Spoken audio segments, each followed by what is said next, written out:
Je vais passer la parole à Pascal Nicot. Merci Monsieur le Président, mes chers collègues. Je voulais évoquer en tant qu'élu sarthois le cas qui me tient particulièrement à cœur, qui est celui de l'école d'ingénieurs de l'ISMANS. C'est un sujet qu'on a eu l'occasion d'évoquer en commission il y a déjà quelques semaines, où la région des Pays de la Loire, qui souhaite accompagner le redressement de cette école d'ingénieurs qui est en difficulté majeure, a décidé de mettre en place un plan de croissance en jumelant l'école avec un groupe privé d'enseignement qui est le CESI. L'ISMANS, c'est une école d'ingénieurs qui est donc basée au Mans et qui est spécialisée en mécanique, en résidence des matériaux et en gestion de projets industriels avec des enseignements de très grande qualité. Son budget est équilibré grâce à des subventions massives de la CCI notamment et des collectivités territoriales, ce qui représente plus de 60% de son budget.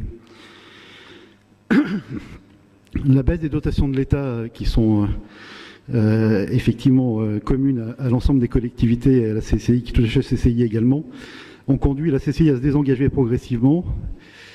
Et donc les collectivités et la CCI ont trouvé cette solution un peu miracle qui consiste à adosser l'ISMANS au groupe privé CESI, qui est un groupe donc de formation d'ingénieurs et de techniciens. Ce groupe a prévu un plan de croissance d'effectifs des élèves de l'école et une augmentation aussi des frais de scolarité qui sont déjà très, très importants. Nous pensons que cet adossement est une mauvaise solution et qu'elle induit presque systématiquement une dévalorisation du diplôme qui sera délivré par l'ISMANS, qui induit une sélection des élèves à l'entrée sur des critères financiers et un remplacement progressif des professeurs-chercheurs qui dispensent les formations à l'ISMANS par des intervenants externes sous contrat précaire pour des raisons évidentes de coûts et de risques. Sur le plan financier, il y a fort à parier que le CESI se retournera à nouveau vers les collectivités territoriales s'il ne parvient pas à équilibrer le budget extrêmement ambitieux de l'école.